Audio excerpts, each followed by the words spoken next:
কারণে আমার সন্তানেরা কষ্ট পায়, মা বাবা কষ্ট পায়, সমাজের মানুষেরা কষ্ট পায়।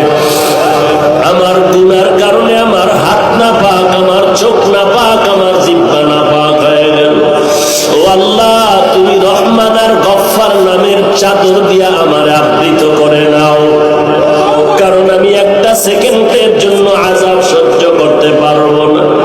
কেউ যদি আমাকে একটা চিমটি দেয় সহ্য করতে পারি না, কেউ যদি একটা বেতের বাড়ি দেয় ব্যথা পাই সহ্য করতে পারি না।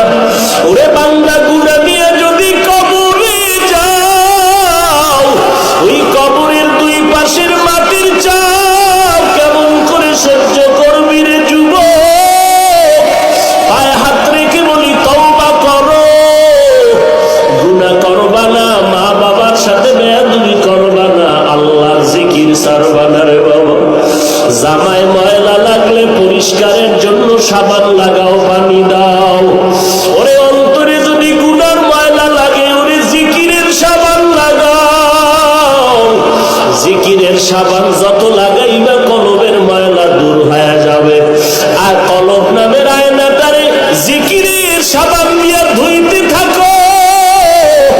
এক সময় দেখবি যদি জিকির করতে করতে কলবের ময়লা দূর হইয়া কলবটা আয়নার মতো পরিষ্কার হয়ে যায়, তখন দেখবি ওই কলবের আয়নায় আমার মাওলা, ওই কলবের ভিতর আমার মাওলা পাকের মুহাব্বতের আওয়াজ। আমার মাওলার মুহাব্বত অন্তরে যখন ঢুকিয়া যাবে, তখন আর দুনিয়ার মায়া থাকবে না, গুনাহের কোনো আকর্ষণ থাকবে না। আল্লাহর জিকির করো, কোরআন পড়ো, মা বাবার খেদমত করো, আল্লাহ ওয়ালার দোয়া নিয়ে চলো। জবান দিয়া গুনাহ করিও না, হাত দিয়া গুনাহ করো না, চোখ দিয়া গুনাহ করো না, মোবাইলের গুনাহ থেকে বেঁচে থাক। তওবা করো। তোমার আমার মতো কত যুবক নামাজ পড়ে, তোমার আমার মতো কত যুবক নামাজ পড়ে, চাকরি করে, ব্যবসা করে, অভাব নাই। আল্লাহর কাছে তওবা করো, আল্লাহ বড় দয়ার মালিক। প্রতিদিন প্রথম আসমানে এসে বান্দাকে ডাকে আর বলে উদউনি আস্তাজিব লাকুম। বান্দা তুমি ডাক দাও, জবাব দেওয়ার জন্য আমি আল্লাহ আরশে আজিমে এখন নাই, আমি প্রথম আসমানে হাজির। ইউকিমুনাস সালাহ, নামাজ কায়েম করো। ওয়া ইউতুনাজ যাকাত, যাকাত আদায় করো। নামাজটা কায়েম করো, কিন্তু কেমনে নামাজ আদায় করব? কতটা সিজদা দিব, কতটা রুকু করব, কতবার সুবহানা রাব্বিয়াল আলা বলবো, কেমনে আমি রুকু করব, কয় রাকাত নামাজ পড়ব, কোরআনে বর্ণনা নাই। আল্লাহ বলেন, এর উম্মতের দল, হে বান্দা, ইবাদতের হুকুম আমি আল্লাহ দিলাম, ইবাদত ছাড়া আমি আল্লাহর পরিচয় হবে না। তবে ইবাদতের মাধ্যম সব কিছু ব্যবস্থা করলাম। আর ইবাদতের নিয়ম কানুন যদি শিখতে চাও, এই নিয়মের জন্যই আমি রাহমাতুল লিল আলামিন পাঠিয়েছি। নবী ইবাদতের নিয়ম দেখায় দিয়েছেন, শুধু মুখে বলেন নাই, কিতাবে লিখে দেন নাই যে প্রথম যখন তুমি তাকবীর দিবা, তাকবীরের পরে সূরা ফাতিহা পড়বা, এরপরে তুমি অন্য সূরা মিলাও, এরপরে দাঁড়াও, এরপরে তুমি রুকু করো, সুবহানা রাব্বিয়াল আযীম। দাঁড়াইয়া তুমি দাঁড়াইয়া সময় ক্ষেপণ করে রব্বানা লাকাল হামদ, রব্বানা ওয়া লাকাল হামদ, আল্লাহুম্মা রব্বানা লাকাল হামদ, আল্লাহুম্মা রব্বানা ওয়া লাকাল হামদ। এরপরে সিজদা করো, সিজদার থেকে উঠে বসো, আবার সিজদা করো, আবার দাঁড়াও। এই যে দাঁড়াও, কেমনে দাঁড়াবা? দুই হাতে ভর করে দাঁড়াবা নাকি মাজাটা সোজা করে দাঁড়াবা? এটা কিতাব পড়লে পাওয়া যাবে না, বুঝাও যাবে না। বুঝার জন্য প্র্যাকটিক্যাল মাস্টার লাগবে, মাস্টার। এর নবীর উম্মতের দল, এই প্র্যাকটিক্যাল মাস্টার আল্লাহ পর্যন্ত ইবাদতের নিয়ম পদ্ধতি শেখানোর জন্য প্র্যাকটিক্যাল মাস্টার হলেন আমার পয়গম্বর। পয়গম্বর নামাজের নিয়ম শিখাইলেন। নামাজে হাতটা কেমনে বাঁধবেন, আঙ্গুলগুলো কোথায় রাখবেন, হাত বাঁধবেন, নবী প্র্যাকটিক্যাল ট্রেনিং করে দেখায় দিলেন, এইভাবে নামাজ পড়ো, সিজদা করো। কিন্তু নবী নাই, নবীর বর্তমানে আমরা এই প্র্যাকটিক্যাল শিক্ষাটা কোথায় পাবো?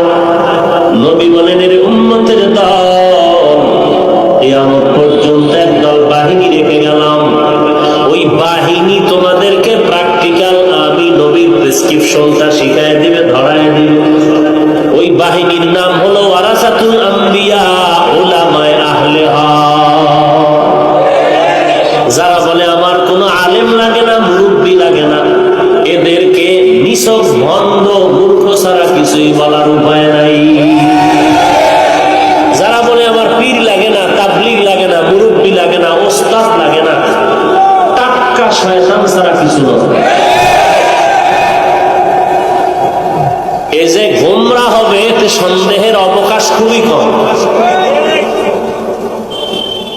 কারণ আল্লাহ পাক বলেন, বান্দা তুমি কোরআন হাদিস দিয়েই চলতে পারবা না। এজন্যই তো নামাজের মধ্যে প্রতিদিন প্রত্যেক রাকাতের নামাজে তোমারে আমি আল্লাহর দরবারে দোয়া শিখাইয়া দিলাম, ইহদিনাস সিরাতাল মুস্তাকিম।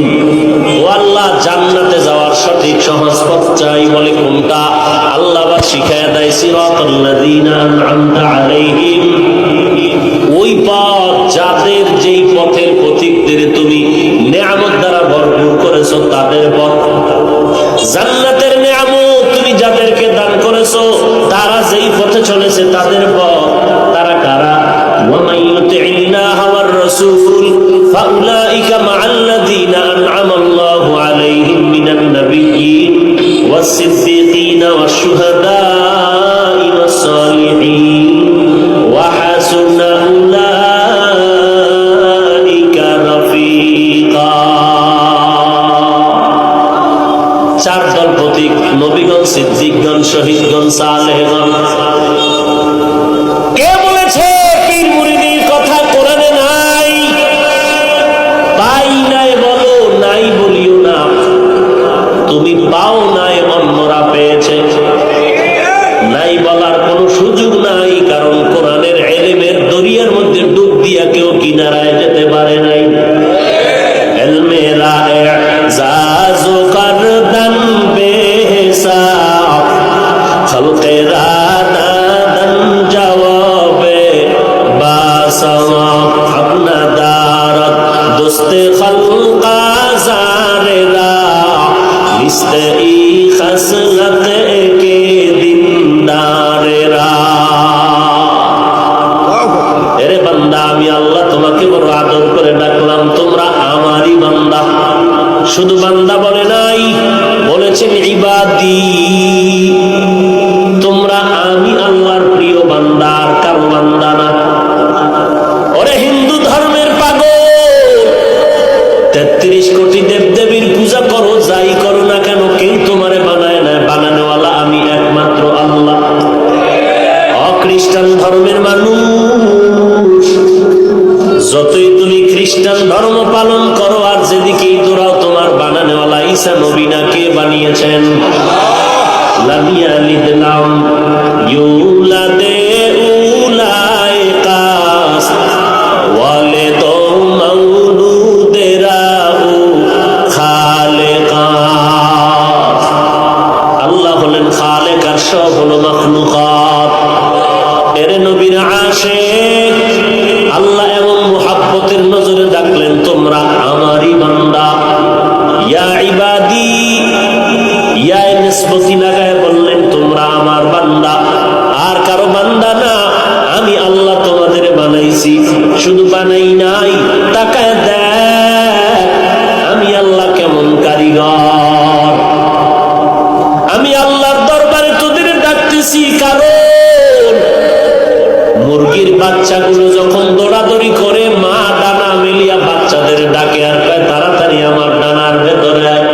কারণ তোরা খেলার মজা পায় যদি দূরে থাকো, উপরে কিন্তু তোদের দুশ্মনরা তাকায় আছে, আঘাত করে তোরে নিয়ে যাবে, আর ধরে রাখা যাবে না রে সন্তান। আল্লাহ ডাকেন আর বলেন, ও গোলাম, গজবের ওই আড়াল থেকে ফিরে আয়, কারণ গজবের থেকে আমি আল্লাহর রহমত অনেক বড়। রহমতের ছায়ায় ফিরে আয়। রহমতের কোলে ফিরে আসার মাঝখানে একটা গুনার পর্দা আছে, তুই গুনার পর্দা লাগাইস। এই পর্দাটারে যদি তুই ভাঙতে চাও, ওই পর্দা ভাঙ্গার একমাত্র মেডিসিন হলো কান্নাওয়ালা তওবা। গুনাহ ছেড়ে আমার দরবারে ফিরে আয়। আমি আল্লাহ কেমন মায়া করি জানো?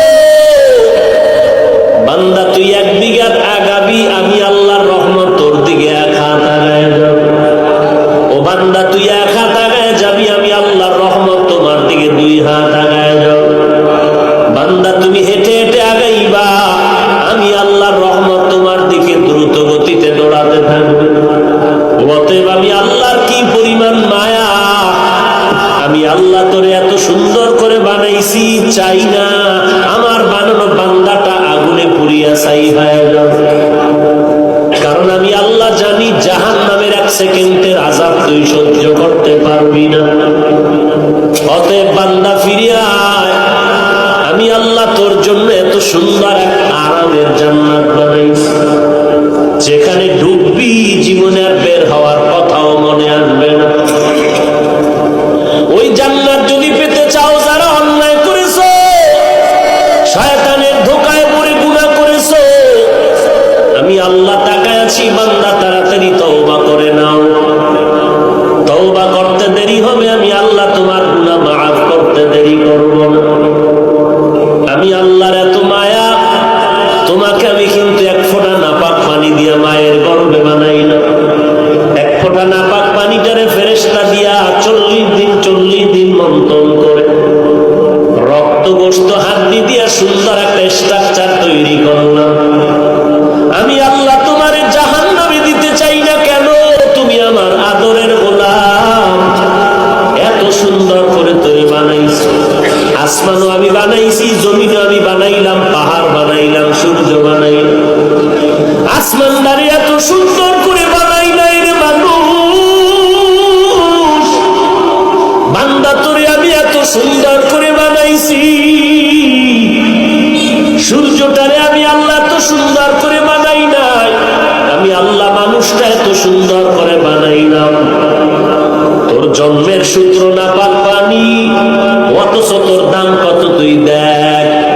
এত সম্মান তুই পাইলি, দুনিয়ার সব এক পালায় দিলেও তোমার সম্মানের সমতুল্য হবে না। আমি আল্লাহ মায়ের গর্ভে এত সুন্দর করে তোমারে বানাইলাম, আসমানও বানাইলাম, জমিন বানাইলাম, পাহাড় পর্বত সব বানাইলাম। সব আমি আল্লাহ বানায় বলি নাই আমার আসমান, আমার জমিন, আমার চাঁদ, আমার সূর্য। বান্দাও বানাইছি আমি, সূর্য বানাইছি আমি। সূর্যটারে বলি না আমার সূর্য, শুধু বান্দা তোদেরকে বললাম তোরা আমার। সূর্য বানাইছি আমি, কিন্তু বলি না আমার সূর্য। পাহাড় বানাইছি আমি, বলি না আমার পাহাড়। কেন?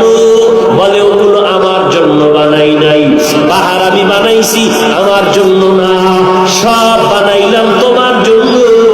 আর তোর মতো বান্দাটারে বানাইলাম আমি আল্লাহর গোলামি করার জন্য। আমি আল্লাহর ইবাদতের জন্য বান্দা তোমাকে বানাইলাম, এই জন্য বললাম তোমরা আমার বান্দা। আমার বান্দা তোমরা জাহান্নামে যাইবা, আমি আল্লাহ সহ্য করতে পারবো না, কারণ আমি আল্লাহ বড় মুহাব্বত করে তোমাদের বানাইছি। কেমন মুহাব্বত? মায়ের গর্ভের ভিতরে যখন আমি আল্লাহ তোমারে প্যাকেট করে দিলাম, এক বিন্দু ছিদ্র নাই, অক্সিজেন ঢোকার কোনো কায়দা নাই। এখন যদি 1 মিনিট তোমার নাক আর জবানটারে আটকায় রাখা হয়, তুমি মরে যাইবে, অক্সিজেন বন্ধ। কিন্তু একবারও কি তাকায় দেখছো? মায়ের গর্ভে প্যাকেটের উপরে প্যাকেট, প্যাকেটের উপরে প্যাকেট দিয়ে কেমন করে আটকায় দিলাম, এক বিন্দু বাতাস ঢোকার কোনো সুযোগ নাই। আবার যখন রুহুটা দিলাম, ভেতরে তোমার নড়াচড়া শুরু হয়ে গেল, ক্ষুধা লাগছে, খানাও আমি আল্লাহ দিয়ে দিলাম। দুনিয়াতে যখন আসার সময় হয়ে গেল, দুনিয়াতে এসে তুমি ভাত ফল খেতে পারবা না।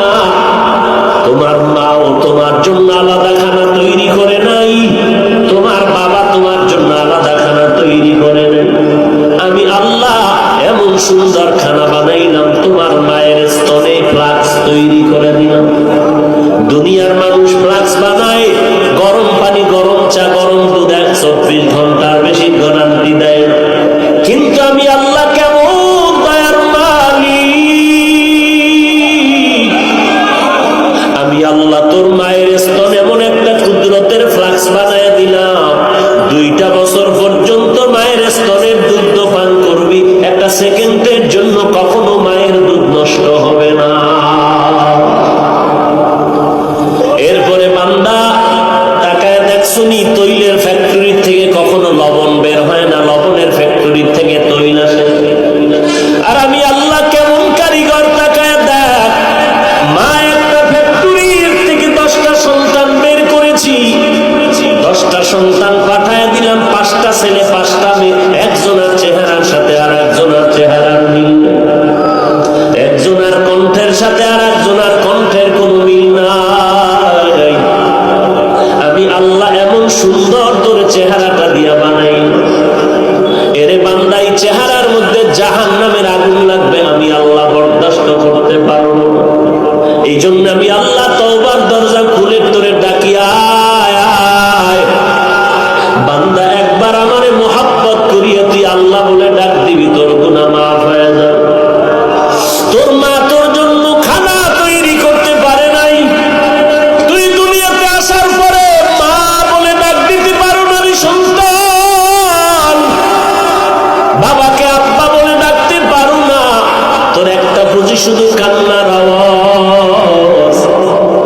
কান্না দিয়ে তোর মায়ের থেকে সব দাবি তুই আদায় করতেছ রে বাবা।